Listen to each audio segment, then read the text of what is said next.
ესე იგი უკვე გაკეთებული გვაქვს ჩვენ წერითი პრაქტიკა.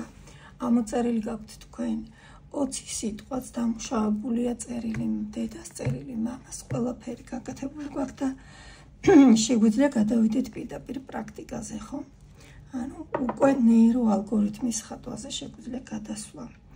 და ნახეთ, აქ ჩვენ უნდა გავაკეთოთ წრეები. მე იქ თქვენ დაგიწერეთ, რომ გაგესაზღვრათ, თქვათ, როგორი შეგრძნება მოდის, რა ფიგურები მოდის და რა ფერები. ფერები რატო? იმიტომ რომ დაგჭირდება მე ფერის მიცემა ნახატისთვის და ფიგურებიც სავარაუდოდ. იმიტომ გჭირდება, რომ დავხატოთ ეს ფიგურები ჩვენს ამ ნეიროგრაფიკაში ჩავხატოთ, მაგრამ ძირითადი ფიგურები, რასაც აქ ვიყენებთ, არის წრეები. იმიტომ რომ წრე არის ყველაზე ჰარმონიული ფიგურა და წრით ავღნიშნავთ საკუთარ თავს და ჩვენს მშობლებს. ამიტომ ჩვენ აქ ვაკეთებთ 3 წრეს. პირველი ძირითადი წრეს ხართ თქვენ, ანუ ჩვენ ვართ, ჩვენი აღმნიშვნელია და იმ წამს ვანეიროგრაფირებთ ამ წრეს. აი ასეთი ხაზებით.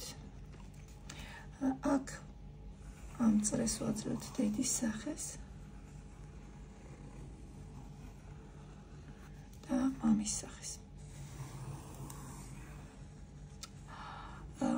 კითხვები წამოვა ალბათ სავარაუდოდ და იქნება კითხვები, რას ვაკეთებთ იმ შემთხვევაში, თუ მშობელი აღარ არის უკვე ჩვენთან ერთად, ანუ არ არის ცოცხალი, ხო?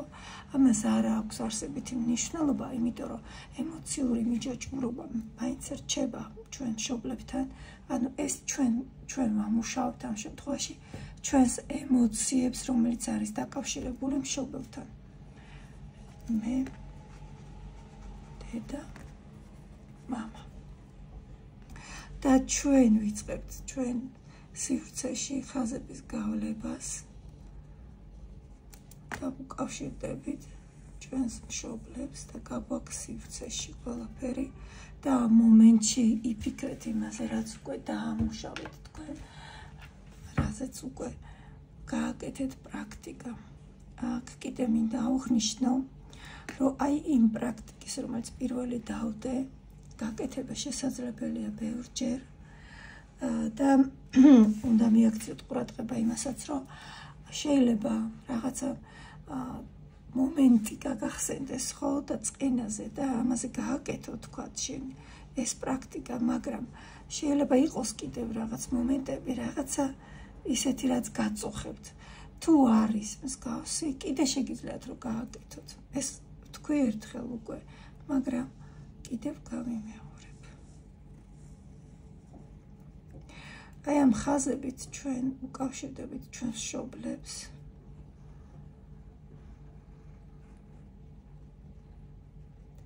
და ემოციური კონტაქტი, რაც გვაქვს მათთან, ამაზე ვფიქრობთ. იცით, ამ მომენტში უკვე უნდა დაიწყოთ დამუშავება დადებითი ემოციების. გაიხსენოთ ის, რა დადებითი ემოციები გქონდათ მშობლებთან, ჩვენ წყენები უკვე დავამუშავეთ და ეხლა გვაქვს მუშაობა დადებით ემოციებთან. და აკვირდით რამდენი ხაზის გავლების სურვილი გექნებათ და შეგიძლიათ ამ ხაზებს პირდაპირ მისცეთ, ამ სივრცულ ხაზებს პირდაპირ მისცეთ დასახელებები, თქვათ, სიყვარული, მიღება, პატიება საკუთარი თავის, გაცნობიერება უფრო კიდევ, ხო? მშობლებსაც ვაკავშირებთ ერთმანეთთან.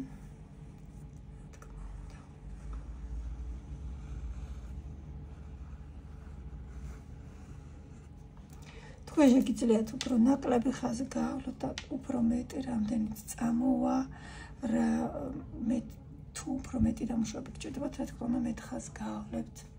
და ვიწყებთ უკვე მომგვალებას და მომგვალების პროცესში ძალიან მნიშვნელოვანია იფიქროთ დადებით, ეს მომგვალება არის უკვე მორბილება სიტუაციის ყველაფრის, ანუ მე გავუშვი ყველაფერი უკვე, მე მივიღე, გავაცნობიერე ბოლომდე, ჩემი მშობლების ქცევები საიდან მოდის, ხო?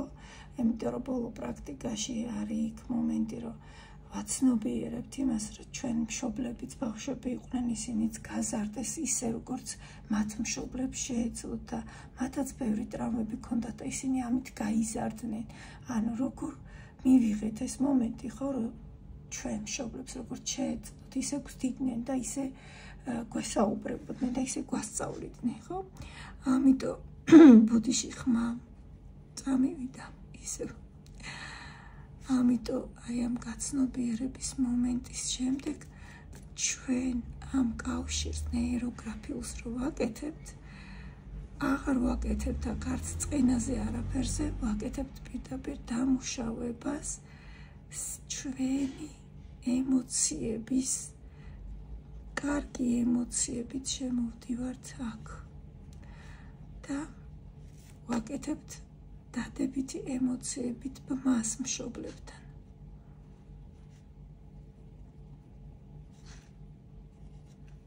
აქ მნიშვნელოვანია არა მხოლოდ ის, რომ მე ჩემი წყენა გავუშვი, აქ ძალიან მნიშვნელოვანია ის, რომ მე გავუგე ჩემ მშობლებს და მივიღე აი ეს მათი დამოკიდებულება აღრსდა ჩემს მიმართ, ხო, როგორი ქონდათ. შეიძლება ეს იყო იმიტომ, რომ უნდათ რომ რაღაცა ტკივილები აეცილებინათ ჩვენთვის, რაღაცა შეცდომები რო არ დაგვეშვა და ამიტომ როგორც შეეძლოთ ისე გვასწავლიდნენ ამ ყველაფერს, არა? ნუ საბოლოო ჯამში ასე გამოვიდა თუ ისე გამოვიდა. ეს მათი ბრალი არ არის პრინციპში.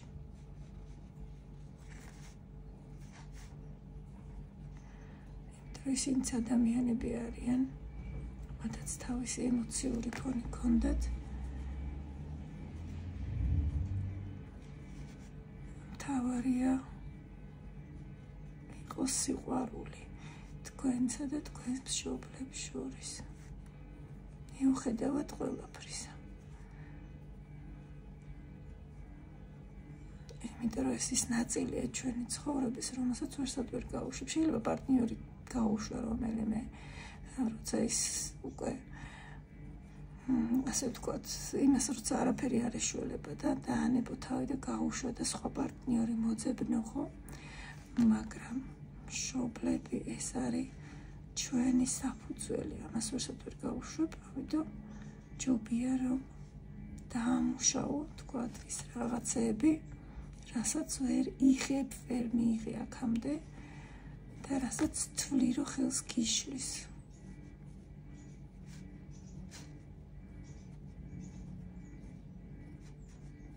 განვითარებაში.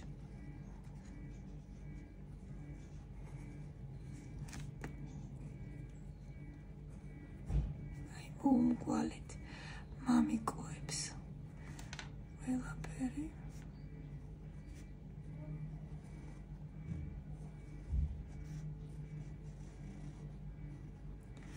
და განთავისუფლდით დამოკიდებულებებისგან.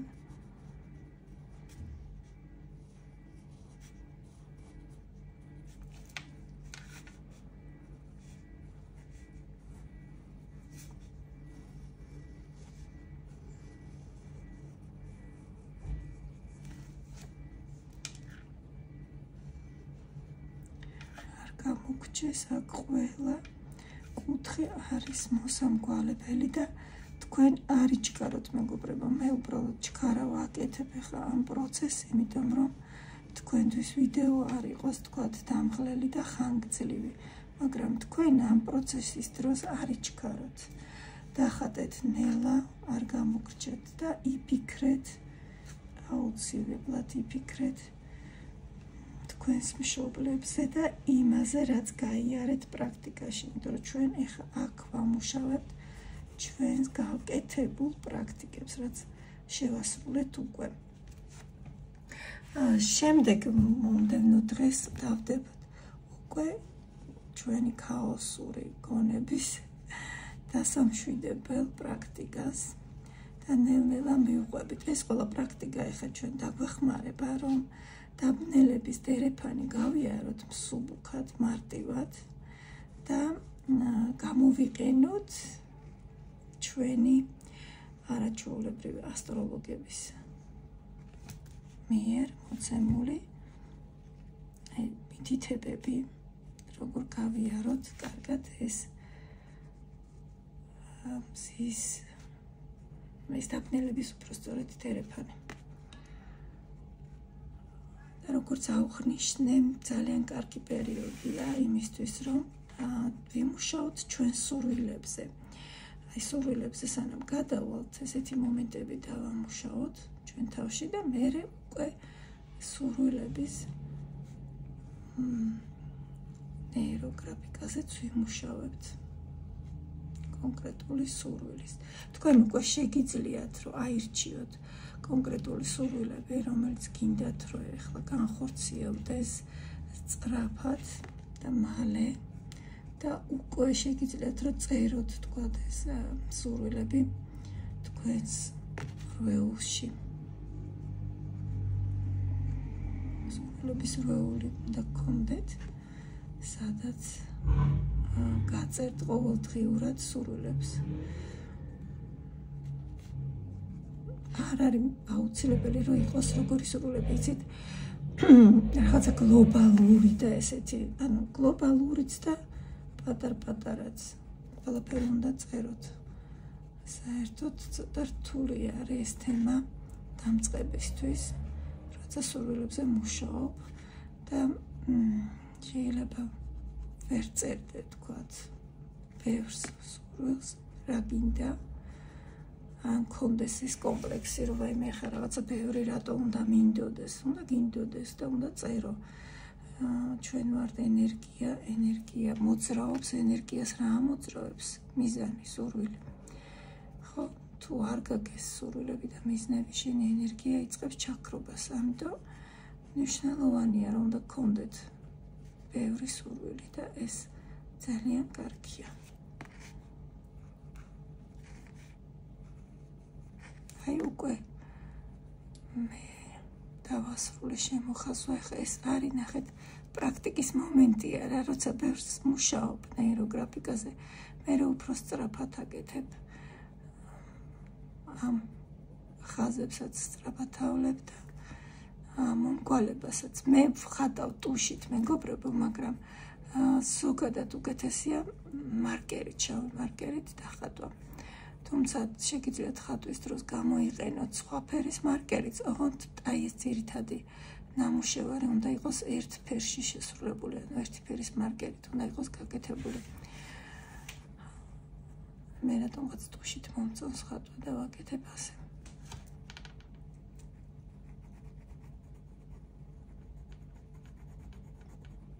ცოტას გავაშავებ აქ ჩემს გადაბმის ადგილებს, როდესაც მარკერით ხატავთ, ეს ისედაც აი ასე იქნება მუქად თქვენთან და ასე უნდა იყოს მუქი. მარკერის ქელია და ხატავს უფრო მუქად. ბატონო. მე მგონი ყველაფერი შემოხაზეთ და ეხლა შეგვიძლია გადავიდეთ ფერზე. ანუ არქეტიპირებაზე. ფერზეც შევამოწმო კარგად ჩანს, კი ბატონო. ფერზეც ვისაუბრეთ, მე გთხოვეთ, რომ თქვენ აღნიშნათ გაგეკეთებინათ რა ფერები მოდის აქ წერის დროს, ემოციურად რა ფერები წამოიღო, თქვენ რა ფერში ხართ და მშობლები რა ფერში არიან და აი უკვე იმის მერე, რაც დაამუშავეთ ყველაფერი, იმის მერე თქვენი ეს ემოციური მდგომარეობა რა ფერებში გამოიხატება თქვენი და თქვენი მშობლების მიმართ. და მოდით, დაარჩიეთ ეს ფერები და ამ ფერებში ხატოთ.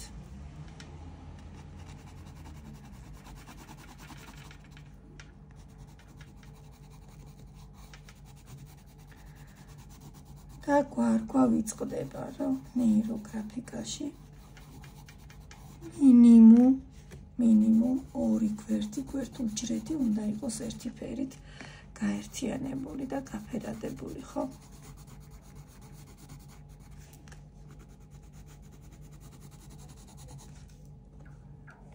კიდე, ნახეთ, ეხლა ამ წუთას ჩვენ, რა თქმა უნდა, არტ თერაპიას უფრო ვაკეთებთ, ვიდრე ნეიროგრაფიკას. მაგრამ აი თვითონ ნეიროგრაფიკა ეს არ არის კონკრეტულად არტ თერაპია, მეგობრებო. შეიძლება ამით დაამუშაო და ასე შეხედო, რომ ამ არტ თერაპიის ნაწილი შეიძლება იყოს ის, რომ ამუშავებ თქვათ რაღაცა გარკვეულ ტრამვებს, ამუშავებ გარკვეულ მოთხოვნებს, რაღაცა სხვა, რაც თქვენ გაწუხებთ, მაგრამ ტექნიკა თვითონ შესრულების ცოტა არ იყოს და განსხვავებულია არტ თერაპიული ტექნიკისგან. ვინც არტ თერაპიაზე ვისაც გიმუშავიათ და გაგიკეთებიათ, შეამჩნევთ, რომ საკმაოდ განსხვავდება. აქ მიდის პირდაპირ დამუშავება, სერიოზული, იქრბილი ძალიან. აი, ასე გავაკეთოთ და მოდით შევაერთებ ამ ფერს მამასთან. მაგავაკეთოთ ფერით. თუმცა თქვენ შეიძლება არ გქონდეთ ეს სურვილი და გინდოდეთ რაღაცა სხვა გააკეთოთ, არ მიყვეთ ზუსტად ჩემს ნახატს, მეგობრებო, თქვენ უნდა შექმნათ თქვენი დამოუკიდებელი ნამუშევარი, დამოუკიდებელი თქვენი შეგრძნებებიდან გამომდინარე.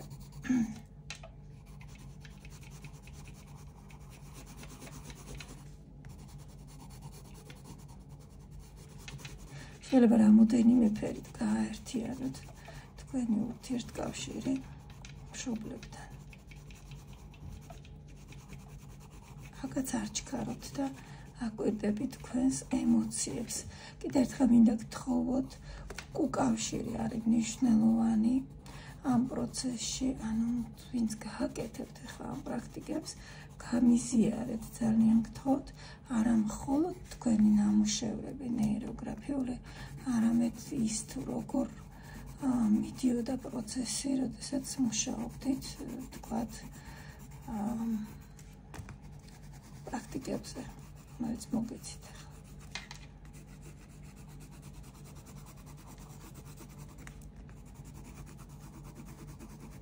რატო ვამუშავებთ იცით მშობლებს პირას, იმიტომ რომ ძირითადი აკრძალვები, რაც გვიდევს გონებაში და ეს კომპლექსები მოდის მაინც ბავშვობიდან, აი რო გზდიან და რაღაცა შენიშვნას გაძლევენ, ეს ხო გრჩება, ან რაღაცა მოხდა, ვიღაცასთან ჭუბი მოგივიდა და დაიბარეს შენი მშობლები და ელოდი რომ დაგიცავდა შენ და გაგამტყუნა, ან რაღაც ხმა ისე არ მოიღო, დაგიჭირა მხარი, ხო ესეც ხო ჩაგრჩება, რაღაც შენი უკვე შენი სივრცე ირღვევა, ხო? დაცულად აღარ გწნობ თავს. აი ეს მომენტები არის, რომ მე აყალიბებს ამ ჩვენს კომპლექსებს და ნელა-ნელა იმ ლაღი ბავშვისგან იქცევი შებოჭილ ადამიანად. და შეიძლება სულაც არ იყოს შებოჭილი, მაგრამ სადღაც იყოს ეს დალექილი და აი მნიშვნელოვან მომენტში, როცა დაგჭირდეს შენ რაღაცა მნიშვნელოვანი გადაწყვეტილებების მიღება, ამან შეგაჩეროს და შეგაფერხოს. ან ერთმა ზარმა შეიძლება სხვა რაღაცას დაგირეკოს მშობელმა და სხვა რამე გითხრას და შენს გადაწყვეტილებაში ეჭვი შეგატანინოს. პირდაპირ იმიტომ კი არა რომ გითხრას. აი უბრალოდ ამ ზარმა განაპირობოს ეს, რომ გაგიჩნდეს ესე, წამოტივტივდეს სადღაცა ქვეცნობიერში. ეს ბავშვობის მოგონება და რაღაცა გაიელოს ისე რომ შენ ვერ შეამჩნევ, მაგრამ გაგიფუჭებს საქმეს. და აი ამას ახლა დავამუშავოთ ჩვენ, იმიტომ რომ ჩვენ სურვილებთან არის დაკავშირებული, ხო? სურვილები, ფინანსები, ყველაფერი ერთმანეთთან კავშირში და ეხლა ისე გავაფერადე, რომ აქაც მწვანე უგვიწევს, მაგრამ არა, თეთრი წფერია დავტოვებთ თეთრს აქ. აქ გავუშვებთ მწვანეს. აი რატო არ უნდა ილაპარაკო ხატვის დროს. მაგრამ მე ხან ვაკეთებ ნამუშევარს თქვენთვის. და თქვენ კი გეტყვით, რომ შეგიძლიათ ჩართოთ ეს მედიტაცია, რაც ახლა ჩვენ ბოლოს დაგიდეთ თქვენმანთ და ამ მედიტაციის ფონზე ხატოთ. იქნება ძალიან კარგი. так, აქ შემოვიტანოთ ვარდისფერი. ვარდისფერი შემოვიტანოთ.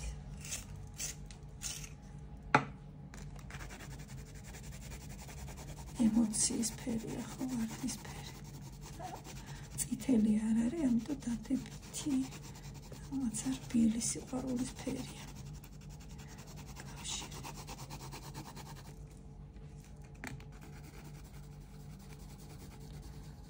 რა თქმა უნდა, შიგნით უკვე როცა დახატავთ ფერებს, ხო? თქვენ ხატავთ მარკერებით. შეგიძლიათ რომ ხაზები შიგნით გაავლოთ რაღაცა ფიგურები, აი ეს ფიგურები, რაც თქვენთან წამოვიდა, შეგიძლიათ აი აქ ჩაამატოთ, ხო? როცა წერით თერაპიაში გამოვიტანეთ ესეთი თემა, რომ რა ფიგურასთან ასოცირდება, შეიძლება რომ გააკეთოთ ეს ფიგურები აქ, მეგობრებო. არა ხართ აკვე აქ შეზღუდული. პრინციპში ჩვენი ეს მარათონი იმდენი ხანი გრძელდება, რომ თქვენ უკვე ბევრი ნახატი გაქვთ შესრულებული, კარგად იცით უკვე ეს ტექნიკა და შეგიძლიათ გამოიყენოთ ფანქრებიც უკვე. ვინც დიდი ხანია ხატავთ. ფანქარშიც ხატოთ და შერწყმა გააკეთოთ ფანქრით და თქვათ მარკერით. ჯერ ვაკეთებთ გაფერადებას ოღონდ და მერე ხატავთ შიგნით ფიგურებს თუ რაღაცა ფიგურის დამატება გინდათ, ჯერ აერთიანებთ უჯრედებს ფერით და მერე ამატებთ ფიგურას, თქვათ გული. ამიგოს გული დავხატოთ. ეხლა დედიკოსთან ეს გავაკეთოთ ვარდისფერი. და დედიკოსაც დავხატოთ გულები.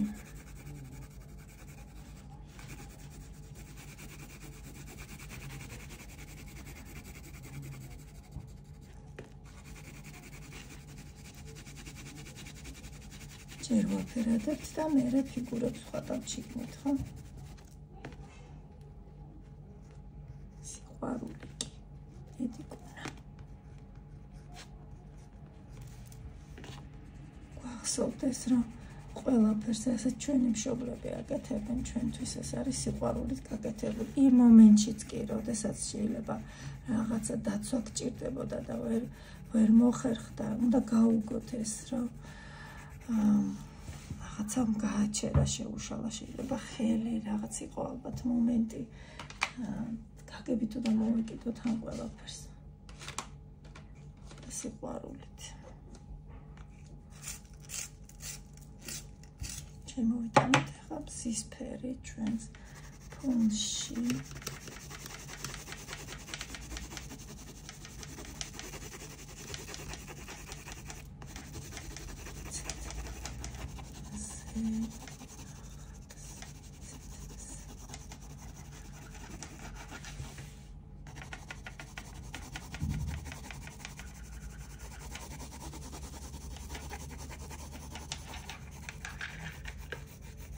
ისევ გავიმეორებ, ფერს აკეთებთ თქვენი შეგრძნებების მიხედვით. რა შეგრძნება გაქვთ იმ სამუშაოების ჩატარების შემდეგ, რაც გააკეთეთ. და შეგრძნება რა წამოვიდა, რა ფერი გინდათ რომ იყოს ამ თქვენს ურთიერთობაში მშობლებთან.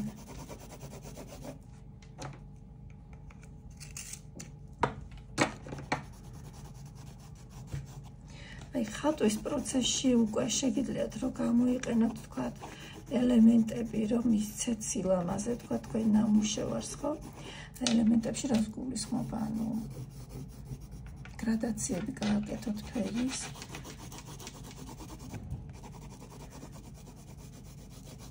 და შეეცადეთ, რომ იყოს სრულყოფილი ნახატი. ნახეთ, არ იჩქაროთ, ანუ ბოლომდე დაიხარჯეთ ხატვის პროცესში. ბევრი იმუშავეთ. აი, რაღაცა უცებ 5 წუთში, 10 წუთში, 15 წუთში გაკეთებული არ უნდა იყოს. ცოტა მეტი დრო დაუთმეთ ამას.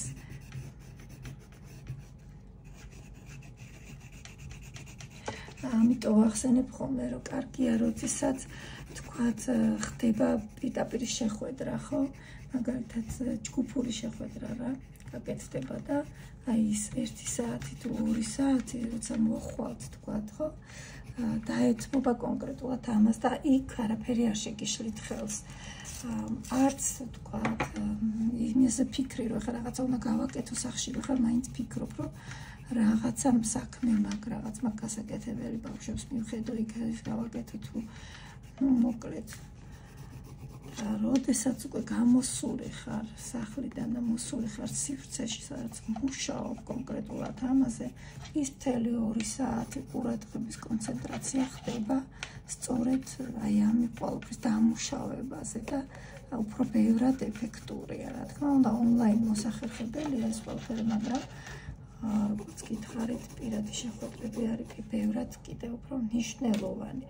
ამიტომ ახლა აი ამ ყველაფერს ჩვენ გავაკეთებთ ონლაინ, რა თქმა უნდა, მაგრამ მერე გვექნება შეხვედრა, რომელსაც დავნიშნავ და ვისაც გექნებათ სურვილი, მომწერეთ და გამაგებინეთ, რომ გაქვთ დასწრების სურვილი და გავაკეთოთ ორგანიზება ამ ყველაფრის, გავარჩევ თარიღებს.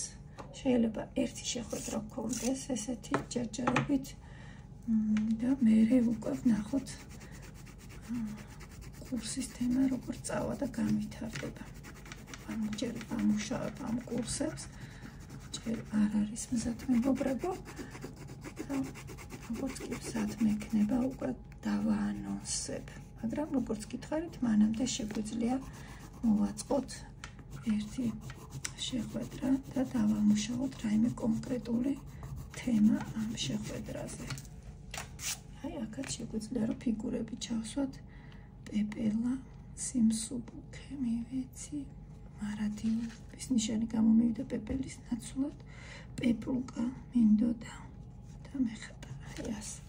აი, აქ უკვე შეგიძლიათ რომ ერთ თქვენი რაღაცები იგივე ფერში დაამატოთ ფიგურები. აი ასეთი მსუბუქი მარტივი ნახატი გამოგვივიდა და როგორც საჭიროა ისე გავავლოთ ახლა ჩვენ სივრცული ხაზი. შეგიძლიათ გაყვეთ უკვე არსებულს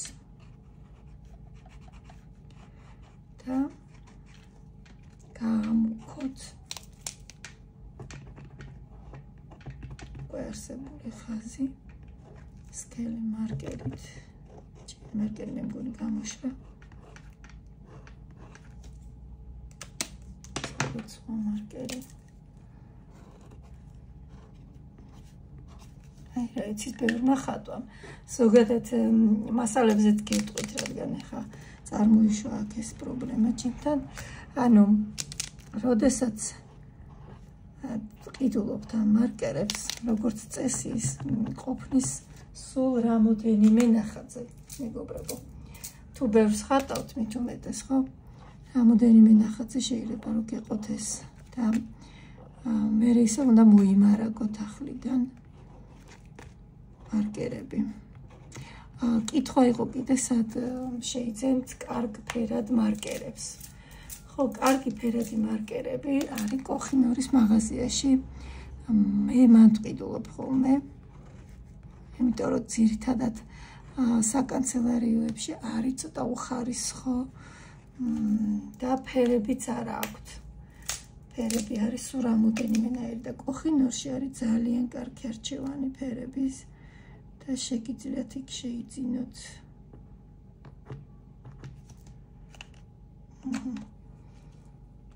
ხელით დავიდრაბნე.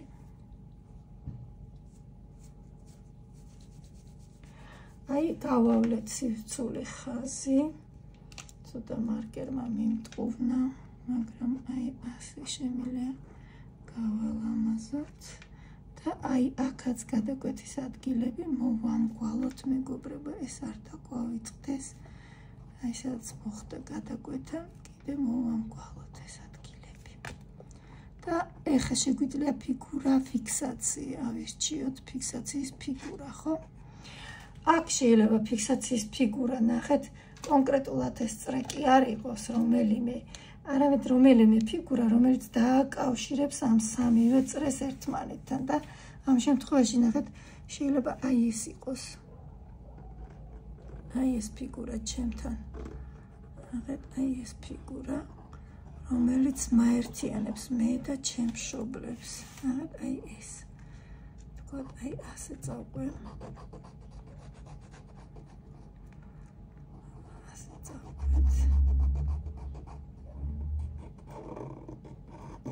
ცოტა დიდი გამო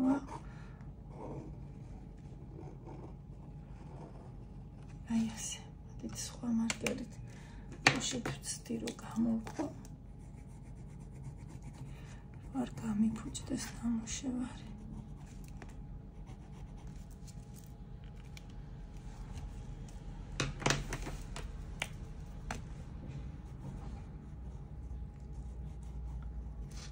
ესეთი ფიქსაციის ფიგურა გავაკეთოთ.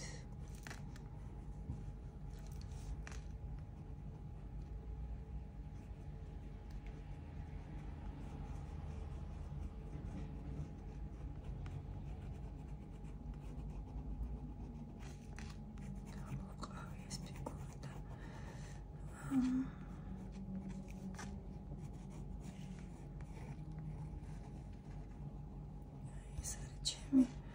ფიქსაციის ფიგურა, სადაც გავერთიანდით მე, დედა და მამა. შვენიერი. შეიძლება კიდე რაღაცაც შიგნით ჩაუხატო, აი ასე. ლამაზი ხაზები.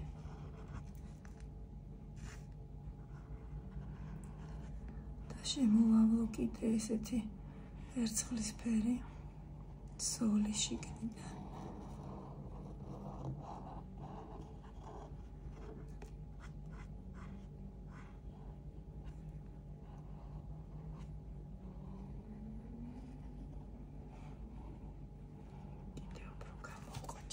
ფიქსაციის ფიგურა ძალიან ლამაზია მე მგონი. კარგია. სუბუქი ლამაზი ნამუშევარი გამოგვივიდა. მადლობა მეგობრებო ყურადღებისთვის. მიხარია თუ კი ეხმარებათ ჩვენი მარათონი, ნეირო არტის მარათონი და კიდევ ერთხელ გთხოვთ თქვენი უკავშირი ჩემთვის არის მნიშვნელოვანი, ჩემთვის არის სტიმული რომ ვიმუშაოთ თქვენთან კიდევ უფრო მეტი და ამიტომ გთხოვთ გამიზიარეთ თქვენი ნამუშევრებიც და ასევე თქვენი ემოციები რაც გქონდათ პრაქტიკების გაკეთების დროს როგორ გამოგივიდათ იყო თუ არა ემოციები რა იგრძენით გამოვიდა თუ არა დამუშავება და ასე შემდეგ დროებით